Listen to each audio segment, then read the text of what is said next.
right, hello everybody. Welcome to another video from AA Sports Cards, and I hope the camera can get a good overview of this collection. Oh, I almost forgot. All right, let's pretend the collection is like this.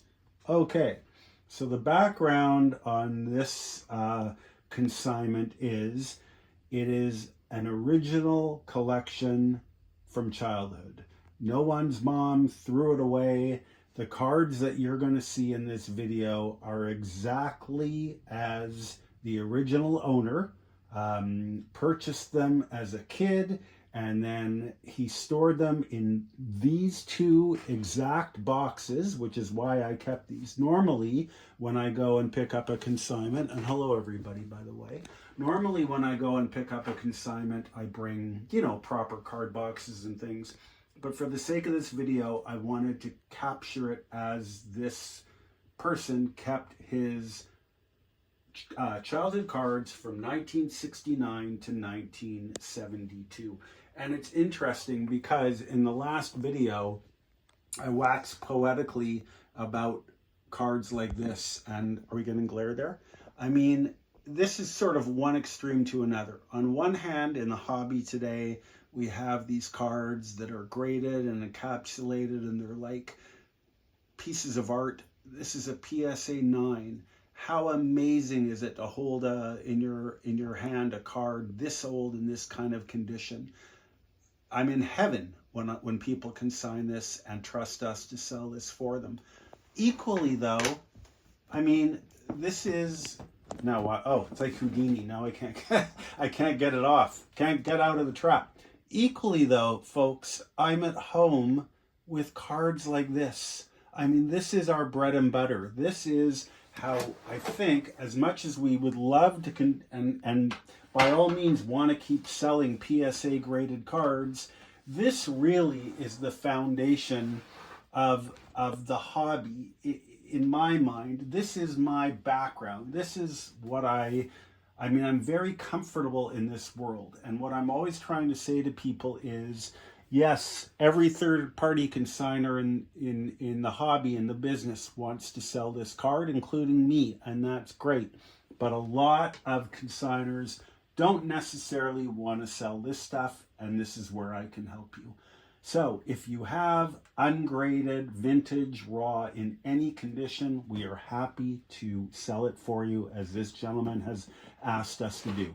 All right, so I'm going to move this for a minute. We're going to come back to it. We're just trying to create some room. So the collection goes from 1969 to 1973. And I just want to give you that these cards are not in numerical order. Are we getting glare, folks? No. They are not in numerical order. Okay, just trying to give you an idea of some of the quantity here. There's only one of these, but watch this. Watch as we start to get into this. And this is why I love childhood collections, because of this. 1, 2, 3, 4, 5. Watch this. 1, 2, 3, 4, 5, 6, 7, 8. Oh, this is so much fun. 3, 2, 3, 4 Gordie Howe All-Stars. The weird thing is, again, there's no rhyme or reason to it. The gentleman had 2 of these when he was a kid, yet he had, how many of the Bobby Orr All-Star? 1, 2, 3, 4, 5, 6, 7, 8. He had 8 of the All-Star cards and 2 of these. In my experience, these aren't any harder, the trophy winners aren't any harder to find than the All-Stars. It's just crazy, sort of how things don't make sense. But anyway, my voice is rising because I'm excited. 2, 3, 4, 5. As you can see, math was not my strong suit in school, but I could tell you how many shutouts Tony Esposito had in 1970. We might be getting glare there, are we? 5 Tony Esposito rookie cards highlight the 1969 aspect of the collection. We'll just go through a few more. There's the final card in the set, the Stanley Cup. All of the cards here, folks, did we show these? I don't think we showed these. So let's just, I'm not gonna talk. I'm just gonna, Blair, just gonna put the cards down. So what we're gonna try to do here with the 1969 cards, and it's also interesting because in my experience, kids collected for maybe, 3 or 4 years and then they moved on to something else. And this gentleman was no different. Again, his collection starts at 1969 and goes on to 1973. The really interesting thing is these quantities are blowing me away. The interesting thing is he's very heavy in 69, 70, which makes sense because that was his first year collecting and he was all in, gung-ho. And then in 1970 and 1971, there really isn't much. Same for 1972. But then in 1973, it's crazy quantity, which I'm going to show you soon, but only in the first series. No green borders. All right, let's put the 69 key cards away. And I just wanted to show you, if the camera pans in, that this whole row here and a little bit here is all from 1969-70. So because these are not in any numerical order whatsoever, I'm going to have to go through, and they might be by team. I was going to say they might be by team, but they're not. There's a Pat Quinn rookie. I know there's several Pat Quinn rookies. Are we getting glare? I'm just trying to show you there's Derek Sanderson. Again, the greatest thing about another Pat Quinn rookie, the greatest thing about childhood collections are, you go through and nothing's been pulled out. So every star, every rookie, every common is going to be here. And, in this case, in multiples. So it's incredibly, I don't want to use the word exciting because I keep overusing that word. It's incredibly fun to go through a collection like this. Or right off the top, there's Jacques Plante in a St. Louis Blues uniform. It looks so good, but it doesn't look right, if that makes any sense to people watching this. So again, there's another Plante. So you get the picture.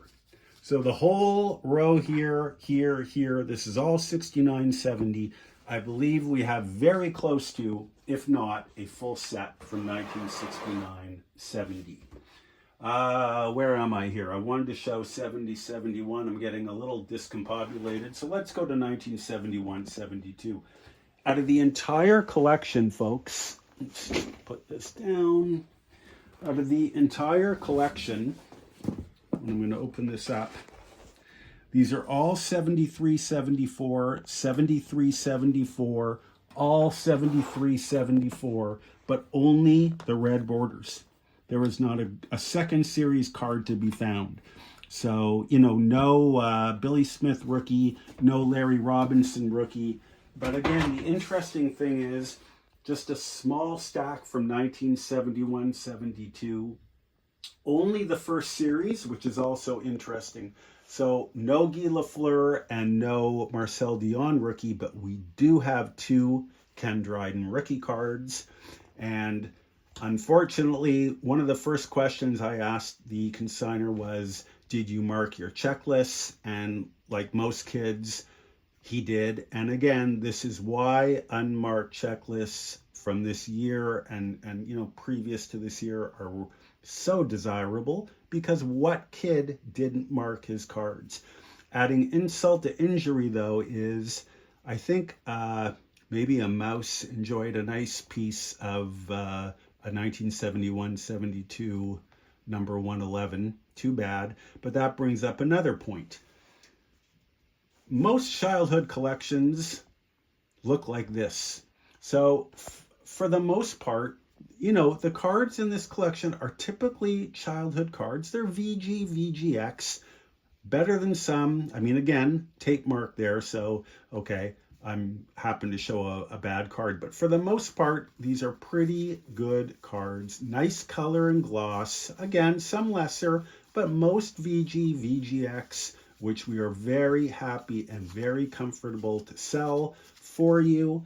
And, just again showing there's Dave Keon, just showing some of the cards in 1971. Again, these are all first series, but it was great that there were 2 Ken Dryden rookies, and 2 Bobby Orrs. All right, let's put these back. In 1972, again, no WHA, only the first series. We'll show a little bit here. These checklists were unmarked. I don't know if it's just me, but I find a lot more checklists from 1972 that for some reason survived unmarked than marked. Again, here's some marked ones, but a big group of unmarked ones there. And I think there's a Bobby Orr.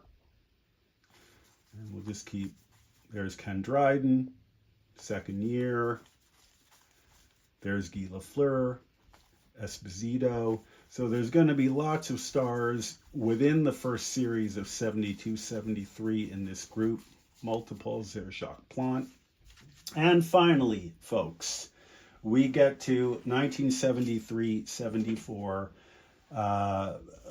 A mass amount of it. I did not count the cards. I don't know how many are in there if the camera can pan in. Now, because it's only first series, we're not going to go through these in detail other than I just wanted to show the highlight of 73. So we'll put them down. We've got 1, 2, 3, 4, 5, 6 Bobby Orrs. 1 very faded, but 6 Bobby Orrs.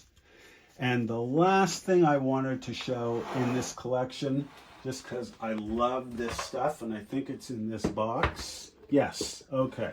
So there are inserts here, which I don't know if you're like me, but when I go through a collection of late 60s, early 70s, for some reason, I always try to find the inserts, which I love.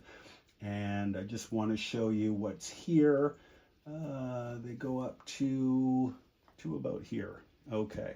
So again, most kids of the time, when they would get, well, we'll have to get to it, but when they got to these, and these were put out in, I believe, 1971 and 1972 and 1973, but I believe these are from 1973, and what kid didn't immediately punch these out like this one here? So when they've survived intact, it really is quite something. There you can see the difference. So I believe these are from 1973, and these are from 1971.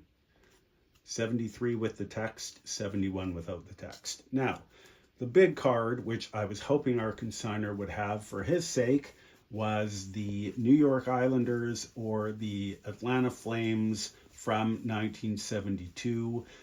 I didn't think he was going to have any because, again, he only had first series regular cards. But when you're paging through them and you come up to this, you kind of get excited for a second, and then you see the text. So this is not the Good Islanders card. It's not the single print. But again, I got a little excited also when we saw that one. But it is what it is. I think the highlights of the insert cards are probably close to a set of the 1972 All-Star pushouts. I think that these go by several names. There's the Bobby Orr. So there'll be a near set of these. And again, there you go. Here's a small stack from 1970. Again, just a little stack. Look at all the cards from 73, and there's more. And just a little bit from 70, 71, with the highlight being Bobby Clark rookie card. All right, as usual, all of this stuff is going to be on eBay very, very soon once we start to work on it for our consignor. Again, I want to point out that if you reside in Canada and you want to consign with us, no tariffs on cards shipped to the USA. We can get Canadians, American funds for their cards, much like we did with this gentleman. This was a near set missing the Michael Jordan. So it's like a 1979-80 set without the Wayne Gretzky rookie card. I believe we got this gentleman a strong price for his set without the Jordan, $1,383 US, and we were really happy with that. So no tariffs. Business as usual here at AA Sports Cards. A little peek behind the curtain here as I do all this work. And another, just a fun childhood collection with massive quantities of cards. Those 69 70s blew me away.